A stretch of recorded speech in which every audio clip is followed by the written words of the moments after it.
Welcome to Curious Coaching, the Sport Northern Ireland podcast for coaches who are driven to explore new ways, thirsty for new ideas, and passionately curious about how they can maximise the power of sport through great coaching. The podcast that seeks not to answer coaching questions, but to provoke them.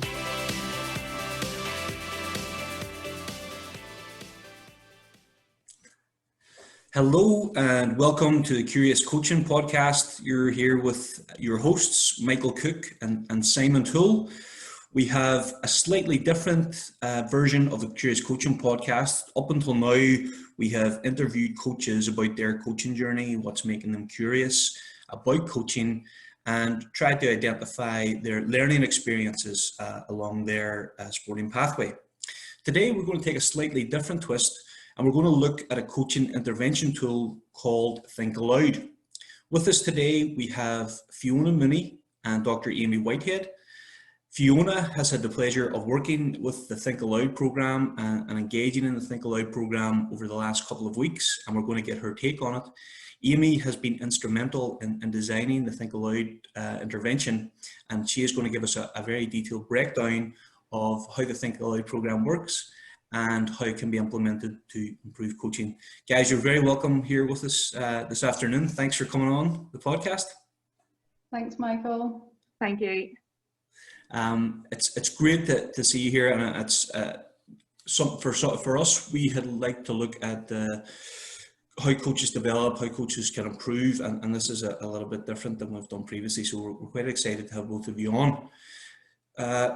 I'd like to give you a chance to introduce yourselves, tell us a little bit about yourself, what your background in sport is, and where you're currently operating. So, Amy, do you want to take us through?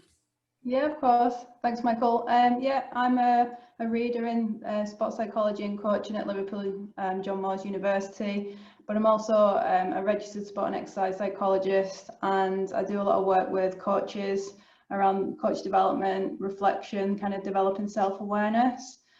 So I guess that's where the Think Aloud program came from, which I'm sure we'll talk about soon. So I'll hand over to Fiona before I take over the show for 20 minutes. I predominantly work in a local grassroots football club. I've been coaching there for about 20 years now. I'm a UEFA B qualified coach, currently finishing off the UEFA. Just very curious, constantly improving coaching as you go along to help all the kids I work with. Fantastic. Thank you both very much for that introduction. We've done a little bit of work in the background in terms of actually introducing Fiona to the Think Aloud program, and she's been practicing that over the last few weeks and linking in with Amy to get an overview of how the program works. And we're going to tease that out today.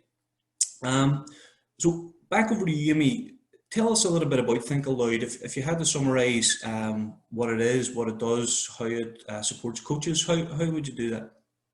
Yeah, so Think Aloud originally, the way I've used it and where it's come from is more around looking at how people think, and I used it predominantly with athletes in the beginning. So I would put clip a microphone on the collar, for example in golf, and ask a golfer to tell me what they're thinking as they're performing. But within coaching, it's more a self-reflection tool, and it's a reflection tool to develop reflection in action, so reflection as the coaching experience is happening. And do you want me to talk you through kind of what we've done with Fiona, because that is a mini version of the Think Aloud program? Yeah, I think that would give us some good context if that was okay. Yeah, great. So I've developed a program that I've run with multiple kind of different sports, different groups of coaches, different national governing bodies, and I had the pleasure of working with Fiona doing like a mini version. So the program involves an initial introduction to Think Aloud, what it is, familiarising the coach with it, because asking a coach to verbalise what they're thinking as they're coaching can be a little bit of an unusual thing.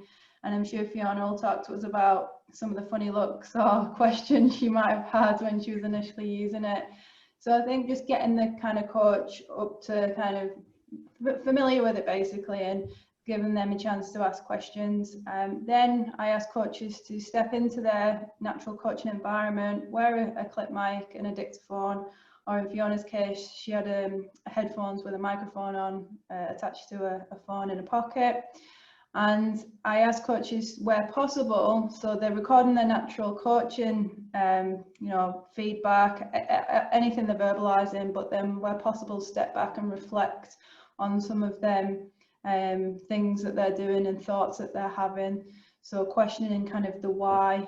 Again, it's thinking, well, if I'm doing this, why is it relevant? Why is it important to my coaching? And then it's like the so what. So, and what am I going to do next as a result of these kind of reflections in action?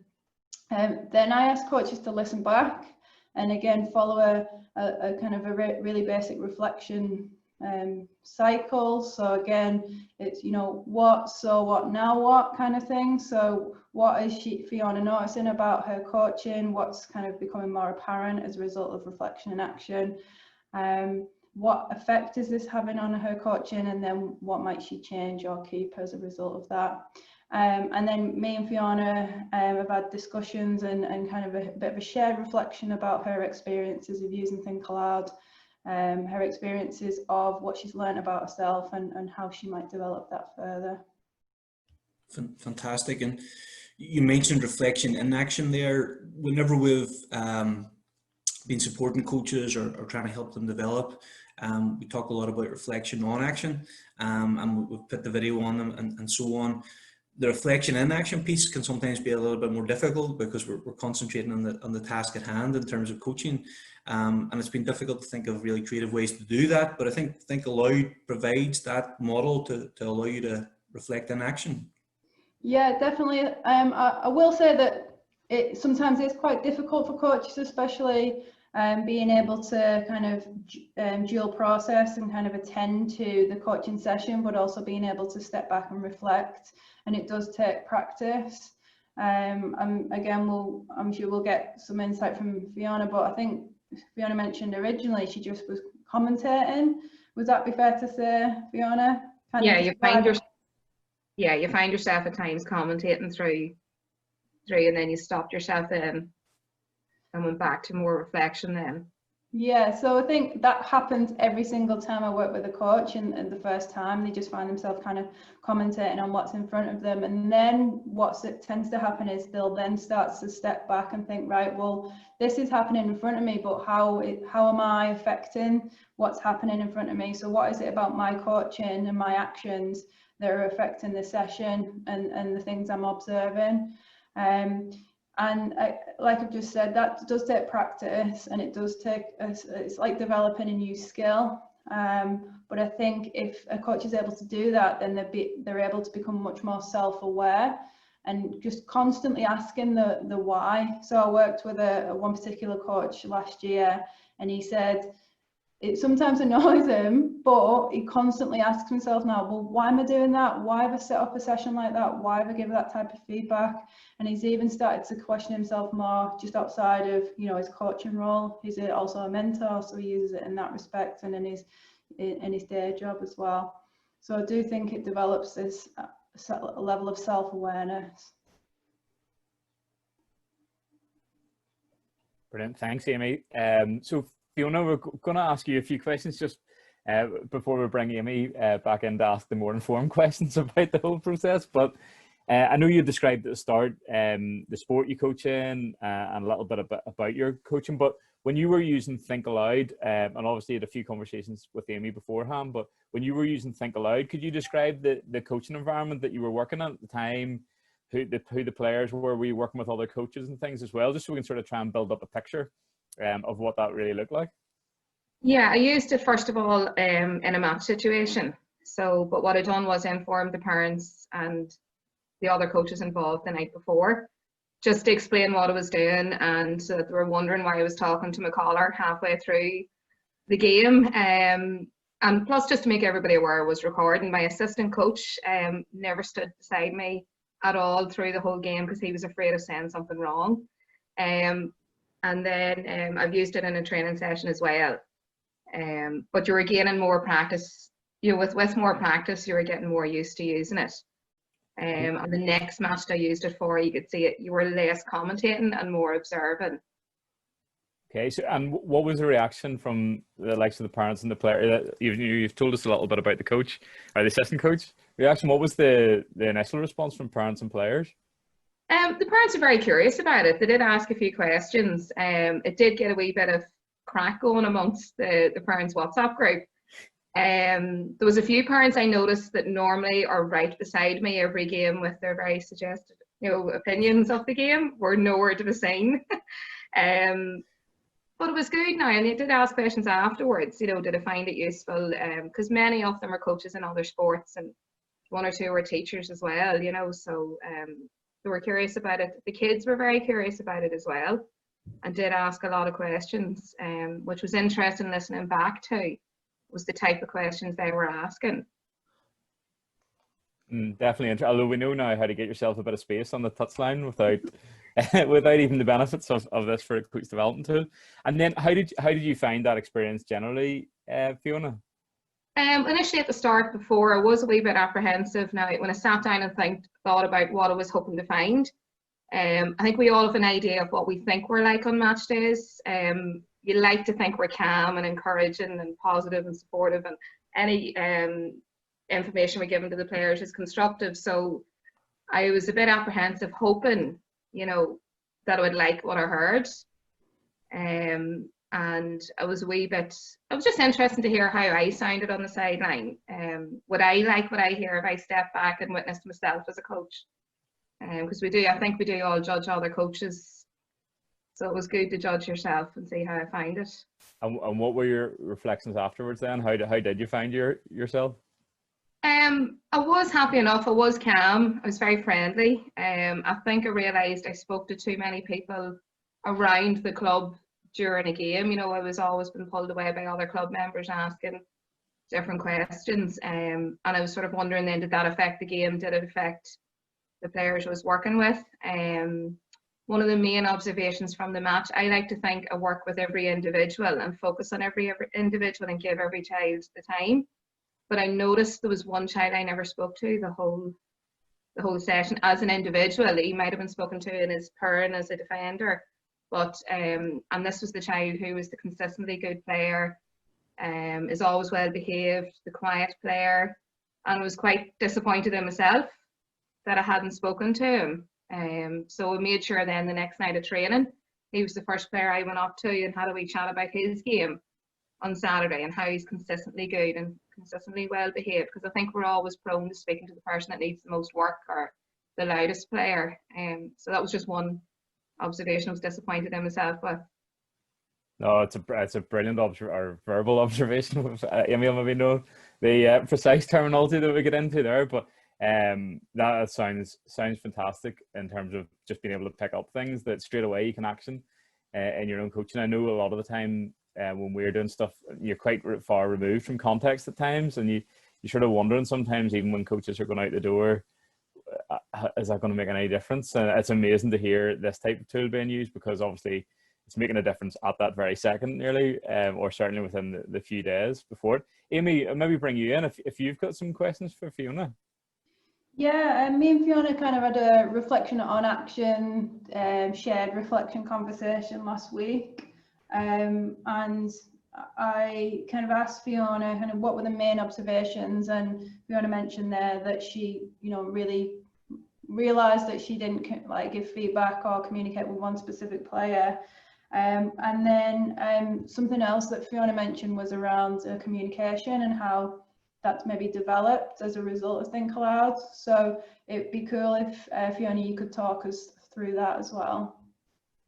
Yeah, when you're reflecting back on the recording, you're actually listening how you're speaking to the players, and by the players asking you questions, especially in the training sessions, then whether they've understood your instructions at the start within your setup. So you find yourself then refining your language and rewording how you were explaining things going into your next session.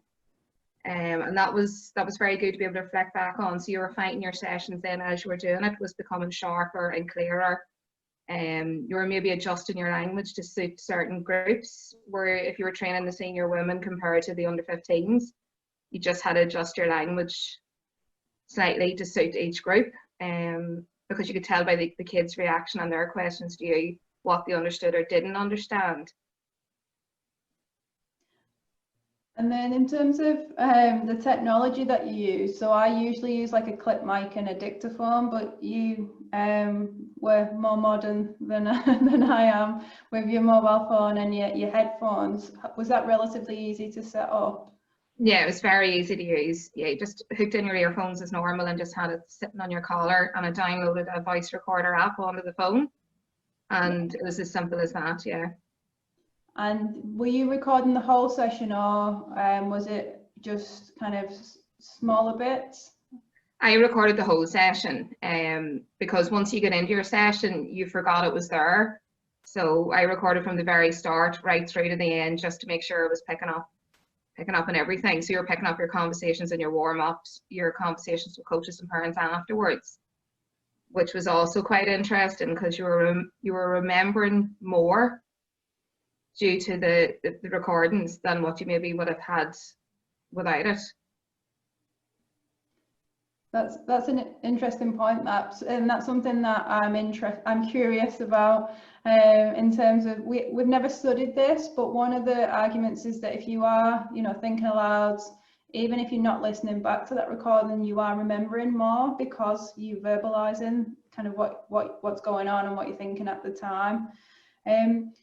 Just last question from me. Sorry, I'll pass back on to Michael and Simon. Do you think that it was like from a time consuming perspective, so from a coach education perspective and previous reflective practice stuff, a lot of coaches talk about how it's quite time consuming because you're expected then to, after the session, to go and kind of write down your reflections or journal. Is listening back to your Think Aloud audio file, is that quite time consuming, or did you think it was kind of time well spent? It's still going to be time consuming listening back, the same as writing down, but I find it much easier because you can listen back on your drive home, you can listen back while you're doing you're cooking your dinner when you come home, where you can't really do that when you're writing down and recording. I find it much easier to do. Or on the drive to the next match, if it's 40-minute drive away, you have time then to listen. So it's a much easier tool than having to write down. And just when you're talking about there about coach education and mentorship, when you're coaching 20 years, you no longer really have a mentor with you. So I find that is a good way of listening back to yourself because you've nobody there helping you or giving you instructions or giving you feedback. So it's almost like I was saying to you last week, Amy, it's almost like a mini assistant coach with you for so many different reasons, from an analysis perspective, from a coach education perspective, improving the way you are as a coach, from even helping you to deal with parents with their questions. Because what I found last week was everybody watching the match has 20 different views of that game, and everybody's focused on different areas of that game. From a parent, they're only focused on their child. From me and a coach, is probably what I was working on previous in training. So when parents come and speak to you after the game with different questions, or for example, there was one quite clear one where they thought their player, their son or daughter, needed to pass the ball a lot more in the match. They felt their son or daughter was losing the ball. But when I pointed out, when I listened back, and I had written down the amount of times that player won their one-on-ones, I think it was maybe 10 to 12 times in the match, they won their one-on-ones and actually set up and assisted a positive phase of play and only lost the ball twice. But that's all the parent remembered, and sort of they had a negative reflection back on the game. But I was able to talk them through positive moments in the game, and it changed their view, and possibly even it would change a coach's view too, and how the game actually went.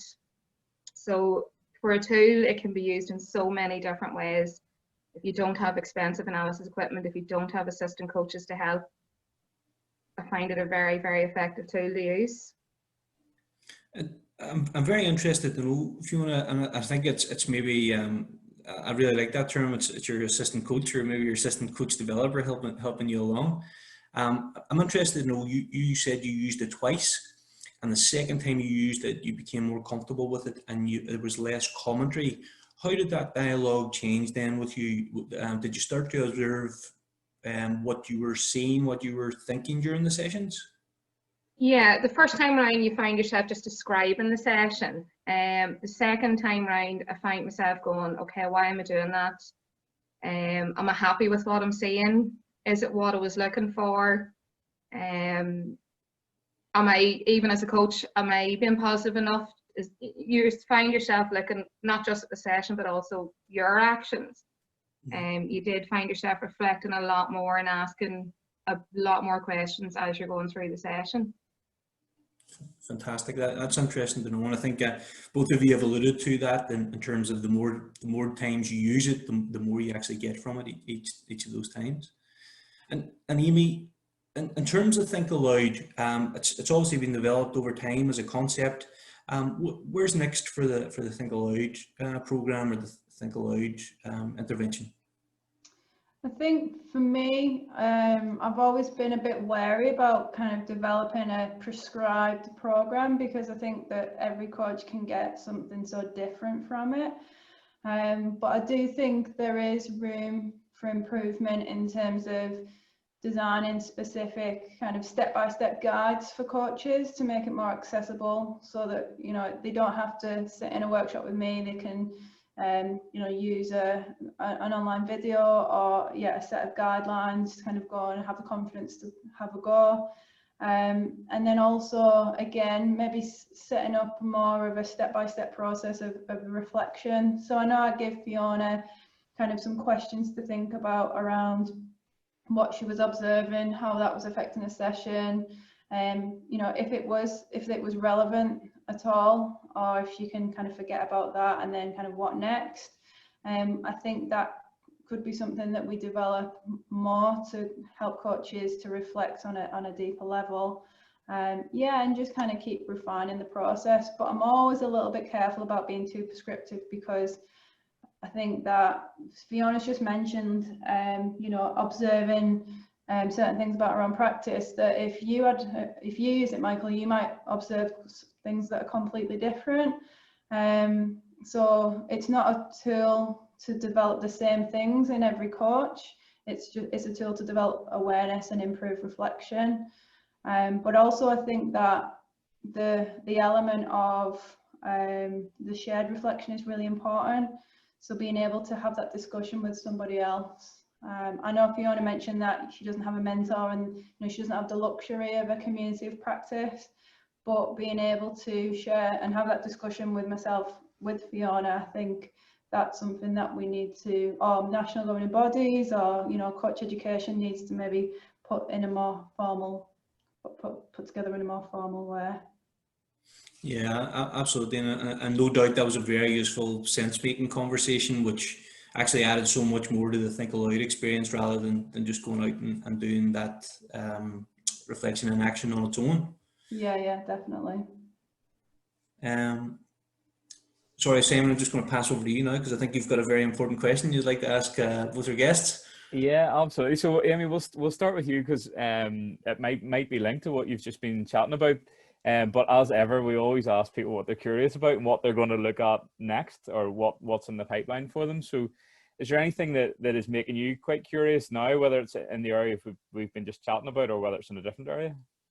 Yeah, so this links to some work that I did when I came over to Northern Ireland, and links to some Michael's PhD actually, and it's around psychological safety. So for Fiona to kind of, she put herself out there to work with us on this project, to have a go at Think Aloud. And I guess what's the difference between people like Fiona who feel psychologically safe to go and have a go, and coaches that don't? So I'm kind of really interested to look at how we make coaches feel more psychologically safe to then be comfortable enough to just have a go at Think Aloud, and because that's how they're going to get the most out of that process. And the workshop that we delivered, was it back in February, just before COVID? It was just a really nice environment where coaches did feel safe and all had a go. And I left that workshop questioning, why did they feel safe in that room at that time, and how can we try and recreate them feelings in that environment? And that's something that I'm consciously thinking about now. Brilliant, thank you. That's a nice thought, even just having coaches in a room. That's a nice thought compared to where we've been recently. And Fiona, for you and your coaching, I know you've done lots of different elements of development thing, but and obviously this more recently.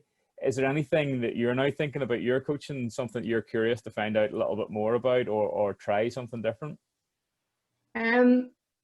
What I'm sort of trying to do now is how can I help other coaches within the club, other grassroots coaches, volunteers, take all the knowledge from the likes of Dr. Amy and yourselves, that we can get it down to the grassroots level quicker.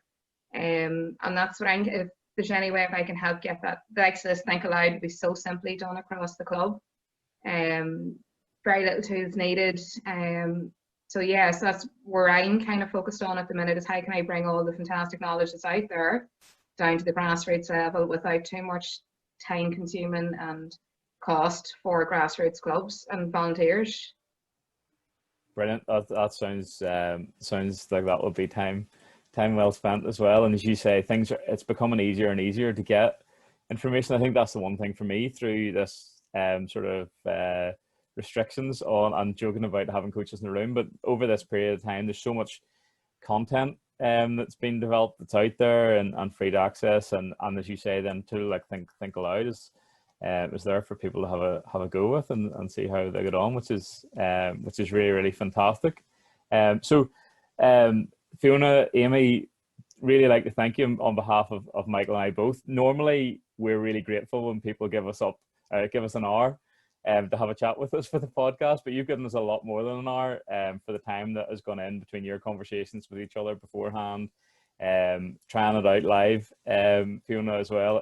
So we really appreciate the time that both of you have put into making this a slightly different episode, or a more than slightly different episode of the Curious Coaching Podcast. So really appreciate that, and it's been really, really interesting to chat to you both about it. Thank you. Thanks both. Thanks Fiona, for engaging. Well, thanks for asking me to do it, folks. It's fascinating. Thank you, guys. We'll speak to you soon.